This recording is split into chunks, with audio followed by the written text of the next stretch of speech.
It is week 3 of the Declutter and Get Organized challenge, and we have cleaned off our floor, cleaned off our workspace, and this week we're going to talk about our storage area. A big storage area. If it's like your collect system or a closet or something, like how to tackle that. But first, I wanted to ask Dana this question that popped up in the Cara Brandon and Friends Facebook group and kind of get your thoughts about it. And it was posted, okay, in our last video, we were talking about paper that might be cluttering your workspace, and if you have a digital copy of it, that you can get rid of the physical copy. Mm-hmm. And I think things got a little misunderstood and a different perception in the Facebook group, and so I just wanted to kind of talk about that from your perspective as a declutterer and me as a junk journaler who makes and creates digitals, and just kind of talk about it. Yeah, no, I mean, like, because we were talking about this a minute ago, I was like, you should probably record this, right? No, here's what's happening, right? Is when you're talking about your craft stuff, right? It is incredibly important to you and incredibly personal, right? Mm-hmm. And literally no one else out there can understand exactly what it is that you're valuing, understand what you might use, what you might need, all that kind of stuff, right? And so I totally get that. We also tend to be, those of us who struggle with clutter, and I'm saying this as myself, right? Like, this is me. That my natural personality is all or nothing, right? Mm-hmm. Like, that was always, that was the problem for me. Mm-hmm. The reason I never made progress is because I was like, I'm going to go all in. I'm going to be a minimalist. Oh, I don't want to be a minimalist. I would like look at my space and go, okay, minimalism. I think that's the solution for me, right? And I would look and I would go, okay, this time, I know this is what I need to do. And I'd look around and I was like, I can't get rid of my stuff, right? And so I don't ever bring up getting rid of all of something or any kind of minimalism, like for the purpose of you don't need this thing. Like, I actually never do lists of the things you need and the things you don't, right? Mm-hmm. But I do talk about the container concept, okay? Because the reality is, and the big thing to understand, especially with a creative space, is that if you keep everything, it makes it, for most people who are watching, for most people who are struggling in this, right? Mm-hmm. It makes it impossible to do the thing, right? Mm-hmm. I completely understand the desire to keep everything. That was me. Like, I kept it all because I would look at every item and go, does this item have value? Mm-hmm. Is it something I might ever use? Might I ever need it? Does it deserve to be in my home? My answer to all of that stuff was, yeah. Like, why would I have it if it didn't, right? Like, I am a creative person. I'm going to use all these things. I might use all these things someday. I was a theater arts teacher. My best friend would go to garage sales with me and she would be like, I cannot believe the things that you buy. Like, I specifically remember this one time and she was like, what? Anyway, but I bought the fur lining of a coat. The coat, but it was a fur lining. And I was like, mouse costume. I mean, just, it was a great fur lining. I mean, it just was. And I was like, how do you not see this? And so, like, I get it. I completely get it. But the reality that I had to face, and I've got a shadow on my face, but whatever. The reality that I had to face was, by keeping every last thing, because I truly might use it someday, I ended up not being able to do the things that would actually let me use those things, right? So I had piles and closets and drawers and cabinets stuffed full with stuff. And so when the idea came up, and I don't remember if it was specifically for the mouse costume, but let's use that as an example, right? The situation comes up, my kid, even after I was a theater teacher, my kid wants to be a mouse for Halloween. Okay. I know I have that fur lining somewhere. I have no idea where it is. Mm-hmm.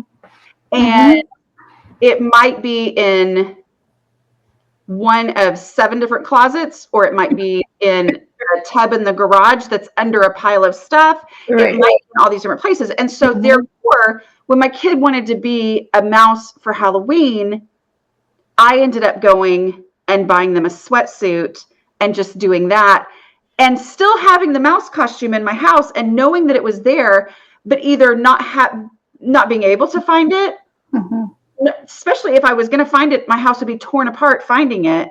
And most of the time, me just saying, I don't have the time, I don't have the energy, I don't have the bandwidth to actually go look for this thing, even though I know I have it. So therefore, that thing becomes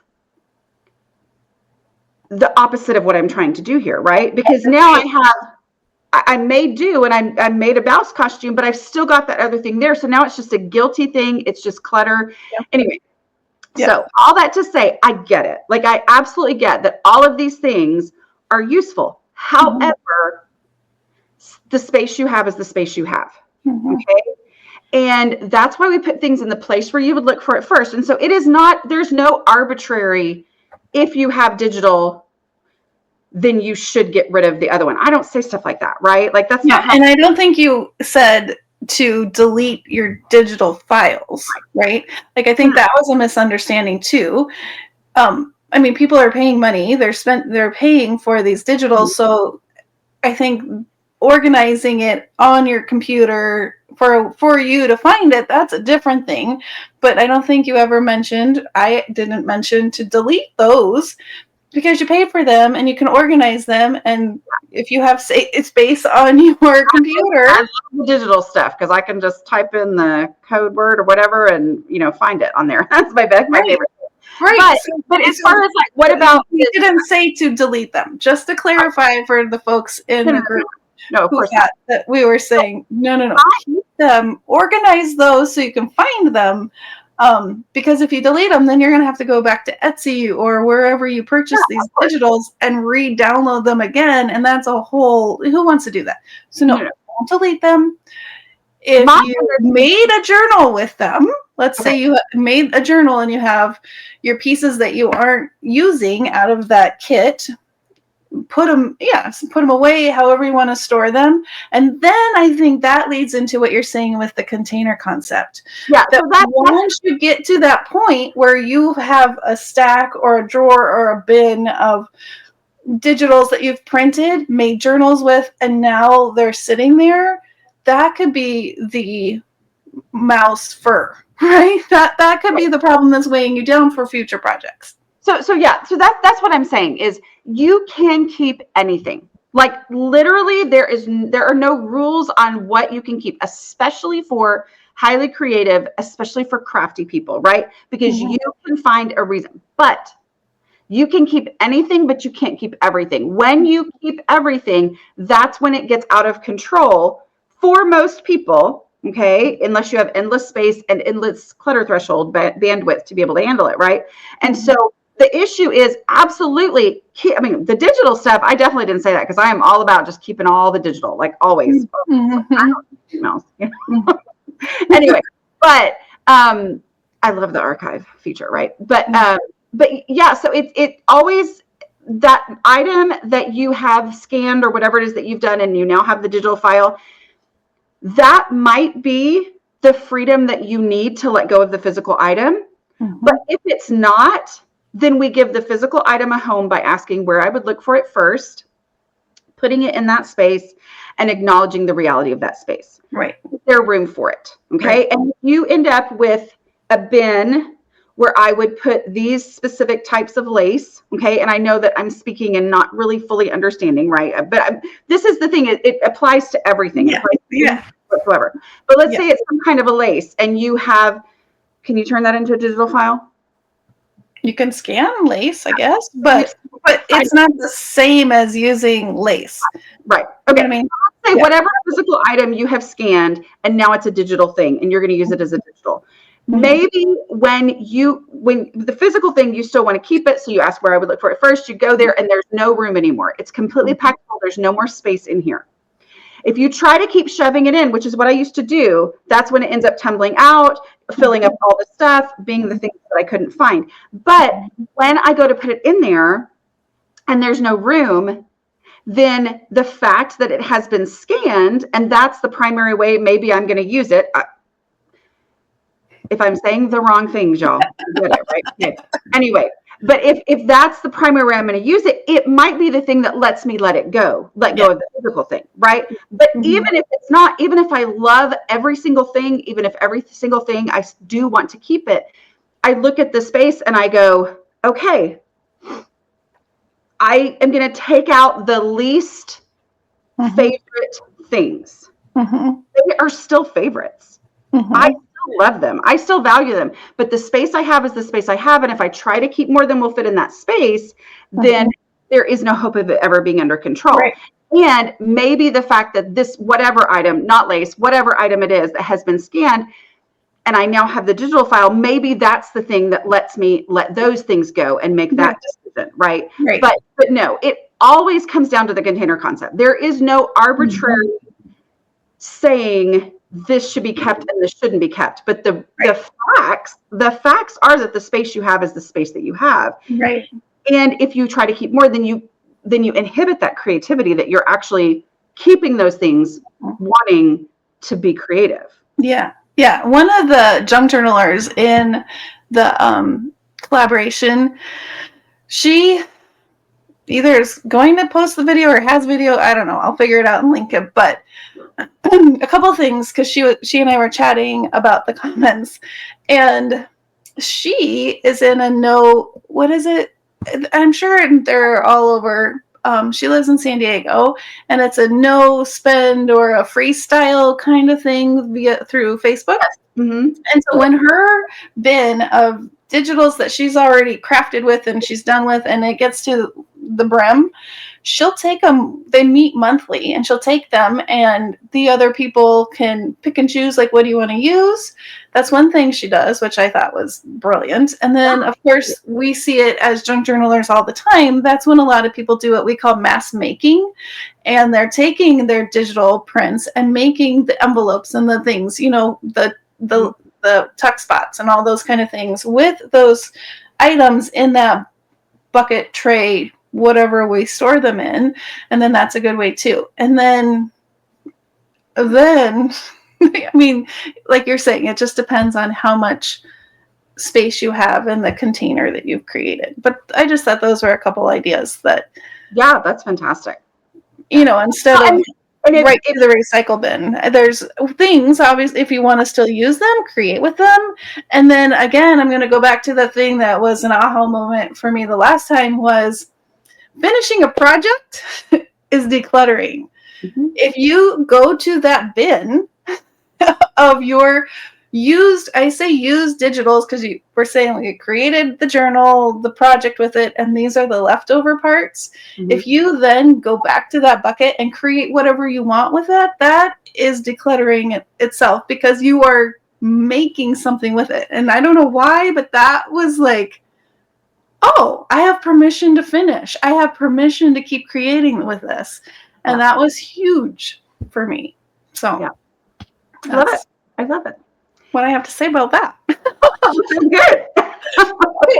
So, yeah, it got a little. I don't usually have heated things.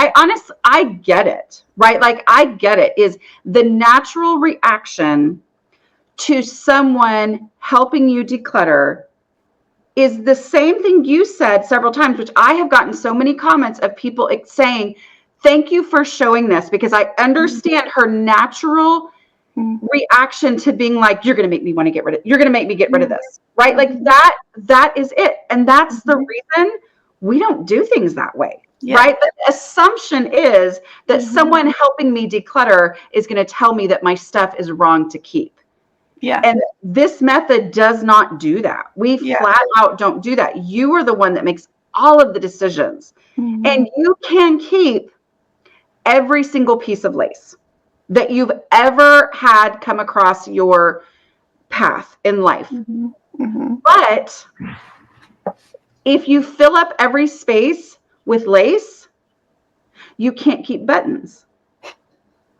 And if you fill up every space with lace, and then you start putting that in your personal clothing closet, well, you may have to like strategically arrange some lace to be able to walk out of the house, because like the fact is, if you fill every space with lace, then there's no space for the other stuff, right? And so it's like, so that, I mean, I know it sounds like sometimes these things are so like obvious, you know what I mean, that it feels like, well, yeah, okay, I'm not saying like you can't keep all your lace. I'm saying these are the realizations I had to have.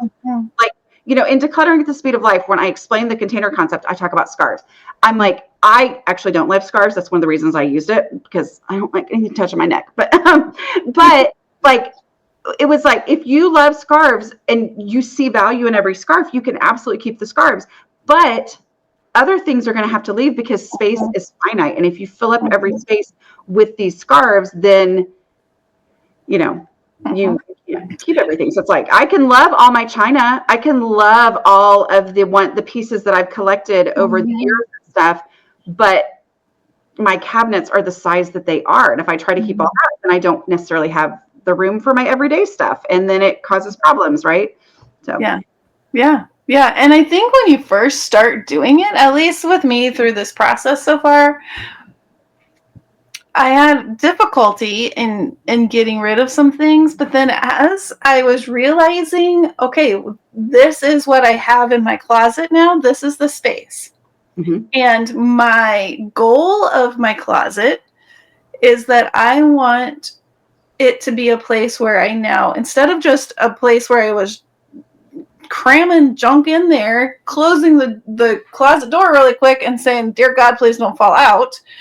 I want it to be a place I know where things are. I know I can get to them. And I want the things that make me happy now and that I love now. Who knows if that's a year from now, but right now, these are the things that I want to create with. This is the china I want to use now, right? And so that made it in my brain easier to say, okay, I don't use this anymore. This is a thing that I had planned that I was going to list in my Etsy shop. These were kits that I was going to create. I don't want to do that right now. I want to do these other things instead. So I'm going to make space in my space for it. Yeah. And decluttering, the point of decluttering isn't just to get rid of stuff. It's the reason I love decluttering is because I get to actually keep things and know what I have. When we're asking the question, where would I look for this first? We're not starting out by saying, oh, should I get rid of this? No. We're saying, where would I look for this first? Right? And we're giving it a home. Now this item that was floating and I maybe had a vague idea that I had it somewhere, now it's in the place where I would look for it first. It has an actual home to be. And I have an awareness of what I have. I can get to it easily. I can find it easily. I can access it. You know, it's functional in this space. And so it's like, it makes me enjoy the things that I have so much more. And that's always what I say is like, decluttering is yes, stuff leaving your house or stuff being given a real home. Right. Like it's perfectly fine. So it's not always a matter of prying it out of your hand. It's a matter of it either being given a home and going to that home, like actually being in that home, not just I'm going to do that someday, but actually doing it, or it leaving, one or the other. And enjoying what you have in your space that you have, like that's a aha moment too. Like, and in the decluttering process, when you say, where does this belong? Where would I look for it? Then that forces you to put all of those things together, right? So that you're not over here for one thing and over here for another. I have found that this whole time, I'm like, oh, this is actually what I have of this item. Yeah. Right? Before I was like, okay, I have some over here, I have some over here. But now I put it together, I'm like, oh, this is manageable. I can now figure out how I want to store this in my space. And when it's not decluttered and put into the place where you would look for it first, that's when you end up rebuying and rebuying and rebuying and rebuying. And you end up with the 17 different of the exact same item. And then that's contributing to the chaos and it not being able to be under control and you not being able to. So all these things work together. Can I ask one other, this hopefully will be quick, and then we'll talk about the closet. How do you know when you have reached, and I'm sure you've said this in a lot of your videos, but how do you know when you've reached your clutter threshold? Yeah. When you can get the space back under control on a regular day in 5 minutes. Okay, but I mean, like, when do you know that, like, is it the opposite? Like, how do you know, oh my gosh, I have exceeded my clutter threshold? This is, like, what are your warning signs, or what are the things letting you know? Anytime where you're starting to feel overwhelmed by this space, anytime that you're thinking, oh, I got to set up a whole new organizing system, anytime that you are, it's consistently getting out of control and it's like 5 minutes doesn't do it anymore to get it back under control. Like, because here's the thing. For me, my natural tendency is that it's going to be a little chaotic. You know, that's just how I am, right? And so I am not the kind of person who gets out the pair of scissors and uses the pair of scissors and immediately puts them back. Like, that's just not me, right? Like, I don't do that. I have no idea where the scissors left my hand. But on a normal day, if I can take 5 focused minutes, get everything back under control and I'm good, then I know, okay, I can do this. But if there's so much stuff that it's just getting out of control more, that's when I'm over my clutter threshold. Yeah. Okay. All right. So then for this week's prompt, it's to go through your storage, your main storage in your craft space. You told me before I started to make sure, go look for the trash first and those kind of things. What other tips, suggestions do you have for someone tackling their storage? Go ahead and declutter. Go through the process. Get out the trash. Get out the easy stuff that actually belongs wherever else, either in the room or the rest of the house. Go ahead and get rid of obvious donations. Go through, if you have a tub for paper, well, put all the paper in there and let that tub be the boundary on that, If you have a tub for lace, put all the lace in there. Because a lot of times what happens is when it's been an out of control storage space, even if you've been like, that's where lace goes, you've gone, that's where lace goes, right? And so it's kind of all over, right? And so in that time, do go through the process as best you can with whatever you already have there, so that when you create a storage system, you are able to create it for the space and not the stuff. Because the problem is when it's just a crazy out of control closet where you're, opening the door and shutting it real quick and all that, you have no idea what would actually be helpful in there, right? Because it feels like there's so much stuff that you look at organizing systems and you think, okay, well, I need the most elaborate one that can hold the most possible stuff.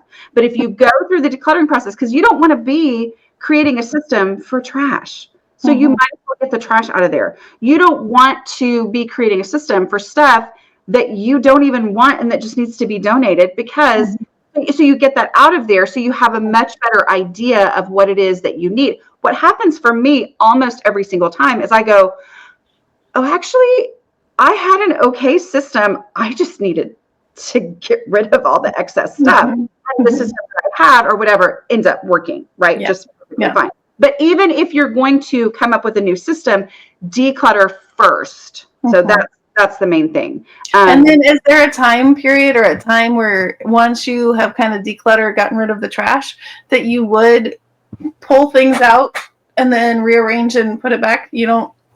I mean, if you're putting in a new system, okay. But I would, what I do, because like I said, I rarely put in a new system, because what I have realized for myself is my clutter threshold is lower, meaning I can't have an elaborate system. It just doesn't work for me. So it is better for me to have like that cabinet right there, I know is all my podcasting stuff. It's just in there and there's less of it. And so it all has a place to be, but there's no cubbies or bins. It's just on the shelf in there, less stuff. And that's what works best for me, right? So what was the question? Then if you are beyond, like you've decluttered, you've taken out the trash, is there a time where you're going to actually remove the things in the closet to reset them? I know for me, I built a new shelf. Yeah, if you're going to build a new shelf, sure. But before you do that, what I would do, honestly, is I would say whatever, usually our problems are not that we don't have any kind of organizing bins or boxes or shelves or whatever. So whatever you have that's imperfect, declutter down to that point, okay? And give yourself that, like say, well, here's a shelf already. This is not the shelf that I want it to be, right? But I'm just going to see if I can, if this is the shelf where I would look first for paper, I'm going to just see what happens when I put my favorite ones on there first, or I remove my least favorites, just looking at it going, I'm going to try to embrace this shelf as the paper shelf. Generally, it is not a matter of, oh, okay, I've got to get rid of one more. Usually it's like when I look at it that way, I go, oh yeah, I actually don't like this paper. Then I'm usually fine, right? Like, so it's rarely a matter of coming down to just the wire and working through it. It's just seeing it that way helps make the difference. So go ahead and do that, and then live with it for a while. And if you've lived with it for a while, declutter down to whatever system you already had in there. Then that's when your brain is going to realize, oh, actually what would be really helpful is to have this bin for this, or this shelf for this, or this drawer for this. And then you're going to know what kind of a system you actually need in there. But go ahead and declutter down to the reality of whatever it is that you have. And when you do that, you're not pulling everything out and sorting. You are just pulling things out to build the system and put it right in there. You know what I mean? Like, there's a huge difference between pulling everything out and making piles. You don't need to do that because you've already, gotten down to this. Yeah.